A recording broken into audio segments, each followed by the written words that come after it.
When I was in college, a priest I knew, not all that well actually, came into some family money. Actually, and ironically, it was Tums for the Tummy money. His family had owned Tums for the Tummy well before I knew anything about the CSC and the history of this house. As most of you know, perhaps, the formula for Tums was invented in that very house by the family who built the house almost 100 years ago now. To this day, I don't use generic brands of antacids. Anyway, with that family money that came to him, he took me to Europe. He wanted to go to operas there in Europe. So the first opera he took me to was in Germany. It was entitled Das Meistersinger. It was something like 6 hours long in a language I did not understand. Intermission was dinner. And I had done nothing to get ready for it. Nothing. Neither with the language, nor to develop some sort of appreciation for opera, or even the storyline. And I was only 20 years old, for God's sake. Let me tell you, it was hell for me. 6 hours of torture. I was sitting right along someone, though, someone very much watching the very same thing I was, who was experiencing what most people would call heaven. And here I was, right alongside of him, in absolute hell. And guess whose fault that was? My own. I wish to this day I could do that over again. What a tremendous pleasure. What a feast of music and creativity and beauty. And I missed it all. All because I wasn't ready for it. I had done nothing to prepare. I could not receive it because I wasn't ready. I wish to God I could do that over again. Boy, would I be ready for it this time. But you see, I can't. That good man is long dead, and I can't afford it. This priest, randomly, it felt like to me, offers me this great and total gift. A gift I could never have deserved, and I hated it. I fell asleep during it. I fidgeted. I just wanted it to be over. Ugh. It was awful. And ironically, there I was, sitting next to a guy who was darn near in ecstasy, watching the very same thing I was watching.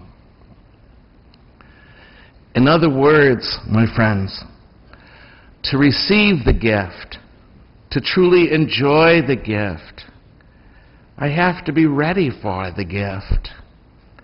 I have to be disciplined about this. I have to have developed an appetite for it and learned to appreciate it. Or in the words of the story from the gospel today, I have to, at the very least, put on the right clothes. The point is, there has to be something I have to do to receive this well, and in a way that I can take it in. Just a couple of weeks ago, if you've been around for a while, the readings made it clear that there is one question God will never ask us when we get to the pearly gates. And that question will be, do you deserve this? A lot of people struggled with that because we grew up with this sort of meritocracy where you have to earn these incredible gifts. But He's not going to ask, God is not going to ask, do you deserve this? Do you deserve heaven?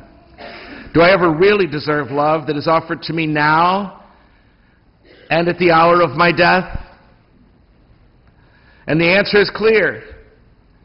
The answer is clear. There is nothing I can or could ever do to deserve another's love, ever.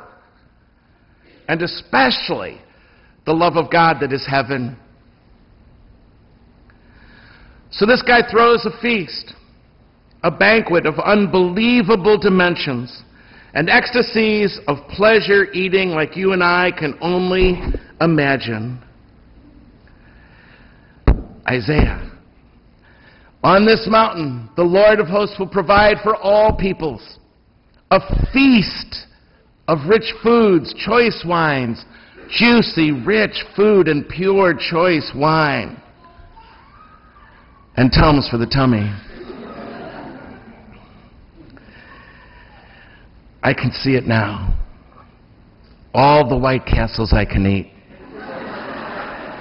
Fresh jelly donuts with white icing on top. Oh, fried chicken.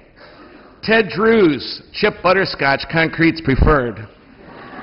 Unlimited in size and scope. Abundance of all the above and more. And served to me by the most lovely ladies of the land. All while I'm watching the St. Louis Cardinals win the World Series. And then those Tums for the tummy. Seriously, this feast, the feast they're trying to describe and metaphor, the feast is love. It's love. That's what this banquet symbolizes.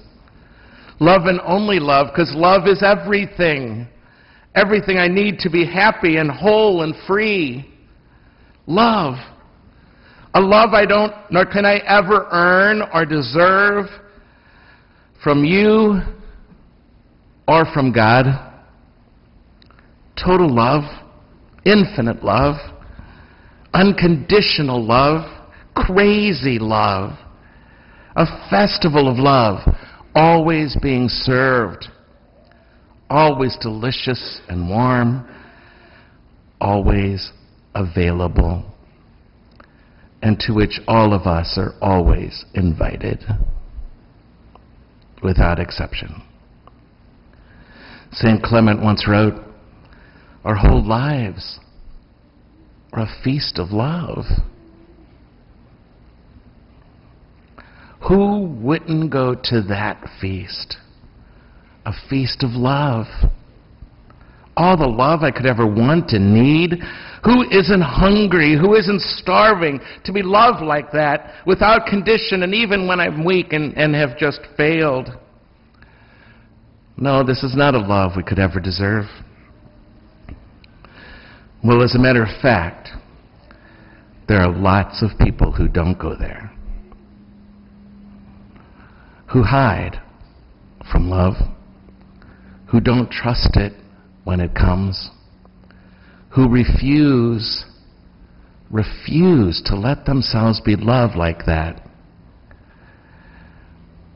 This happens all the time.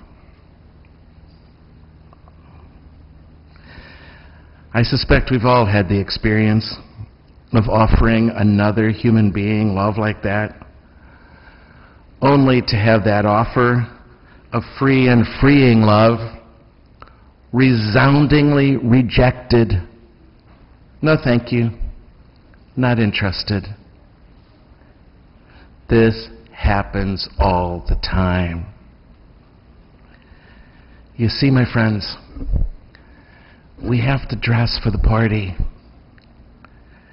For sure, it's an undeserved, freely given love. But to really appreciate it, enjoy it, enter into it, be transformed by it, I have to say yes to it. I have to dress for the party.